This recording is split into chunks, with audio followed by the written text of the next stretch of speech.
مولاي صل وسلم دائما أبدا على نبيك خير الخلق كلهم يا ربي بالمصطفى بلغ مقاصدنا يا ربي بالمصطفى بلغ مقاصدنا يا ربي بالمصطفى بلغ مقاصدنا اغفر لنا ما مضى يا واسع الكرم مولاي صل وسلم دائما دائما دائما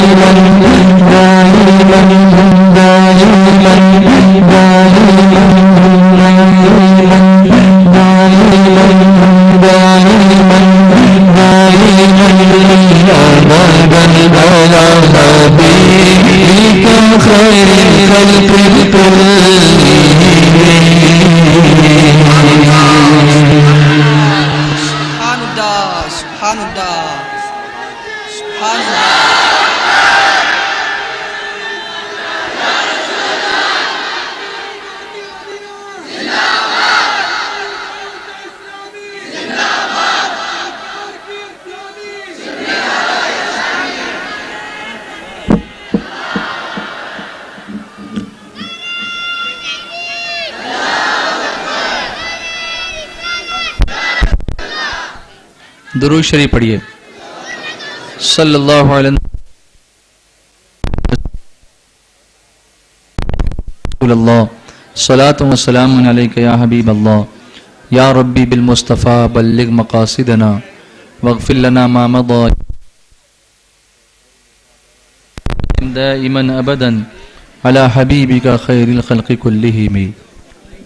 آپ سارے لوگ مت بولیے بھائی، ادھر آپ مجھے دیجئے، جو لوگ کنسرن ہیں وہ اس کو دیکھ لیں گے انشاءاللہ. ہر ایک کا ایک ڈپارٹمنٹ ہوتا ہے نا، تو اپنا ڈپارٹمنٹ پڑھنا ہے، ان کا ڈپارٹمنٹ مائک سپلائی کرنا ہے، وہ دیکھیں گے اپنا کام، ہم کریں گے اپنا کام. میرے مصطفیٰ یہ مائک چلے یا نہ چلے، ہم یہاں سے پکاریں وہاں وہ سنیں، ہم یہاں سے پکاریں وہاں وہ سنیں. مصطفیٰ کی سماعت پہ لاکھوں سلام، دور و نزدیک کے سننے والے وہ کان لعل کرامت پہ لاکھوں سلام. ہم مختار نبی کے ماننے والے ہیں، ہم نبی کو محتاج نہیں مانتے. کیا مانتے ہیں نبی؟ بولو نبی کیا ہے؟ جہاں بانی عطا کر دیں، بھری جنت ہبا کر دیں. نبی مختار کل ہیں، جس کو جو چاہیں عطا کر دیں، جس کو جو چاہیں عطا کر دیں. اعلیٰ حضرت امام اہل سنت فرماتے ہیں لا ورب العرش، جس کو جو ملا ان سے ملا. لا ورب العرش، جس کو جو ملا ان سے ملا. بڑھتی ہے کونین میں نعمت رسول اللہ کی.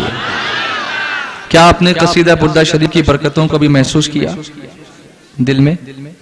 کیسی کیفیت تھی آپ کی؟ یہ کیفیت جب تک طاری نہیں ہوگی نا نعت مصطفیٰ کی محفل میں، وہ لطف نہیں آتا. اور وہ کیفیت اپنے اوپر طاری کرنے کی کوشش کریں. وہ کب ہوگا؟ جب محبت رسول سے سینہ معمور ہوگا. جیسا کہ میں نے عرض کیا، سلام تو اور لوگ بھی کرتے ہیں، لیکن جس سے محبت ہوتی ہے اس کے لیے سلام کا انداز بدل جاتا ہے. اعلیٰ حضرت اسی لیے فرماتے ہیں کہ مومن وہ ہے جو ان کی عزت پہ مرے دل سے، اور نجدی تعظیم بھی کرتا ہے تو مرے دل سے. ہاں، نجدی تعظیم بھی کرتا ہے تو مرے دل سے، اور ہم ایسے ہیں کہ ان کی عزت پہ مرے دل سے. بولو نا پیار سے. کریں مصطفیٰ کی اہانتیں، کھلے بندوں اس پہ یہ جرأتیں کہ میں کیا نہیں ہوں محمدی. ارے ہاں نہیں، ارے ہاں نہیں. بخدا خدا کا یہی ہے در، نہیں اور کوئی مفر مقر. جو وہاں سے ہو یہیں آ کے ہو، جو یہاں نہیں تو وہاں نہیں. تڑپ کے بولو. تو عرضے کر رہا تھا قصیدہ بردہ شریف کی برکتیں. نصیحتیں تو سید صاحب نے آپ کو کر دیں، میں کچھ فضیلتیں بتا دوں تاکہ آپ کچھ سیکھیں اور کچھ عمل کا جذبہ اپنے اندر پیدا کریں. میں نے خود آپ سے عرض کیا کہ میں نے خود اس کی برکتیں اپنی زندگی میں دیکھی ہیں، قصیدہ بردہ شریف کی۔ میں مدینے کی باتیں آپ کو بتاؤں، مدینہ منورہ میں کیسی برکتیں میں نے اس کی پائی۔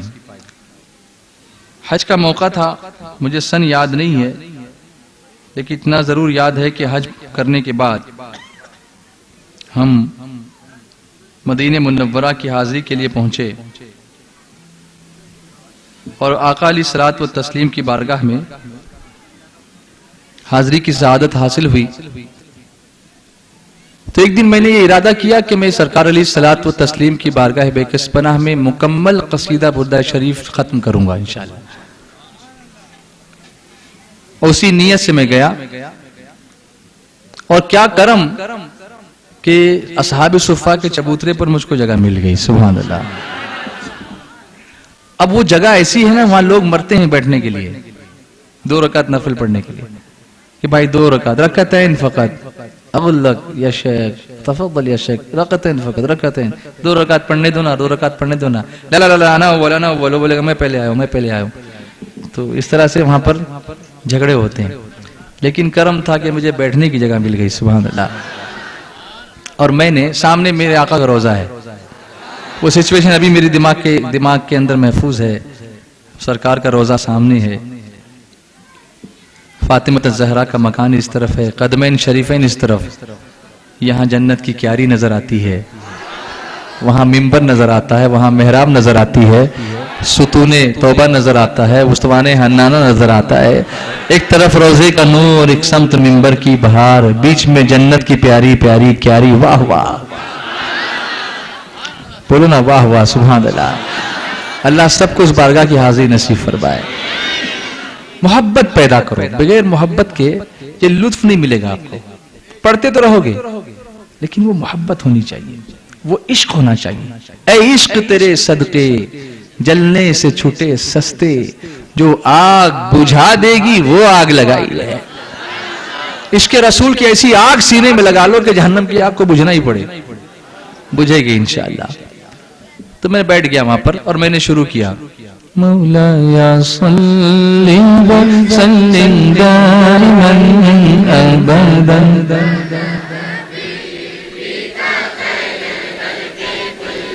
اور میں سمجھتا ہوں کہ اگر میں ساری محفل میں کچھ اور نہ پڑھوں، یہی پڑھتا رہوں، تب بھی آپ نہیں ناراض ہوں گے۔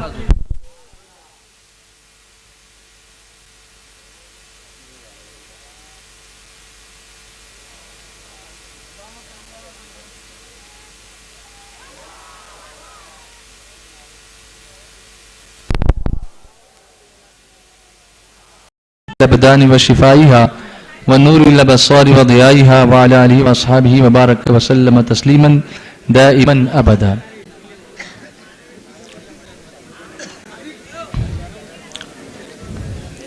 جی آپ لوگ خاموش ہوں گے تو پھر میں بولوں کچھ، جیسے کلاس روم میں ہوتا ہے نا ویسے ہی یہاں ہو رہا ہے، ذرا سا ٹیچر ادھر ادھر ہوا کہ لگے بولنے، پھر چھڑی نکالنی پڑتی ہے۔ اب میں یہاں کیا کروں، یہاں تو چھڑی نہیں نکال سکتا نا۔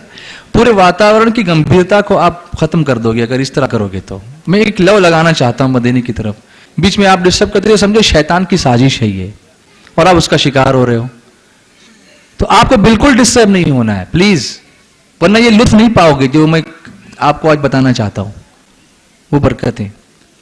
بات چیت تو اور وقت بھی کر سکتے ہو نا، اس وقت تھوڑا سا خاموش۔ میرے آقا علیہ الصلوۃ والتسلیم نے جن کو باب العلم فرمایا، حضرت مولا کائنات مولا علی شیر خدا رضی اللہ تعالیٰ عنہ فرماتے ہیں، خاموش رہو یا وہ بات کرو جو خاموشی سے بہتر ہو، اور خاموشی سے بہتر اللہ کا ذکر ہے یقیناً۔ حضرت ابو علی سینا رحمت اللہ تعالیٰ علیہ فرماتے ہیں کہ جب کوئی شخص بہت زیادہ بولتا ہے تو اس کی جہالت کا اظہار کرتا ہے۔ بہت زیادہ بولے سمجھ لینا کہ جاہل ہے، بہت زیادہ بولتا ہے، اور جو علم والے ہوتے ہیں نا وہ بہت کم بولتے ہیں۔ رتبہ جسے دیتا ہے خدا دیتا ہے، وہ دل میں فروتنی کو جا دیتا ہے، کرتے ہیں تہی مغز ثنا آپ اپنی، کہ ظرف جو خالی ہوتا ہے صدا دیتا ہے۔ ظرف جو خالی ہوتا ہے صدا دیتا ہے۔ جو بھانڈا ہوتا ہے نا، برتن بھرا ہوا نہیں ہوگا تو آواز